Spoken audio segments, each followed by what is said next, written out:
what does hope look like in Scripture? That's a very interesting. Sort of a question. The Book of Revelation, of course, is one that I've got a special place for, and it's one of the most misunderstood books, but it also has some of the most radiant visions of hope that you find anywhere in the Bible.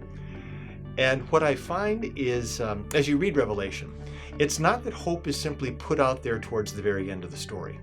It's that, well, just hang in there. Things are really bad, going to get worse, and even worse, and even worse. But, beyond the Battle of Armageddon, there's finally a source of hope. The way in which Revelation operates is that they regularly include some kind of disturbing visions of threats facing Christians back in the first century, or they've got a bunch of riders coming out, the four horsemen that come galloping out of the pages of the book with warnings of war and conflict and famine and so on.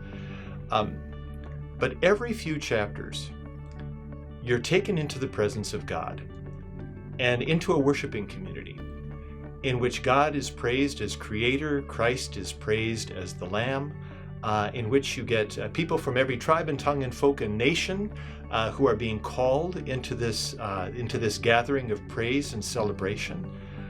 You're being given a vision in which the self-sacrifice of the Lamb becomes the way in which God's power is exercised, and that finally it reaches out to include every creature in heaven and on earth and under the earth and in the sea, as it says in Revelation chapter 5, in this cosmic circle of praise for the well-being that God provides.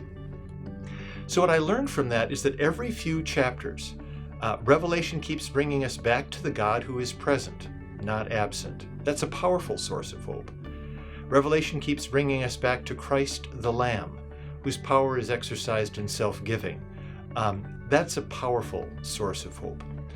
It brings us back to these scenes in which people are being called into that circle of worship, in which the dynamics of compassion and redemption and a will for life are finally what shapes the way in which people interact with each other and with the God who made them and the Christ who redeems them. Those repeated scenes that interrupt the ongoing onslaught of visions that disturb and unsettle, I find to be the Bible's most compelling way to present hope, which is the present reality of God, the character of God disclosed in Jesus Christ, which doesn't tell us when is history going to end, but rather it tells us where do you find hope, regardless of what century, what generation you find yourself.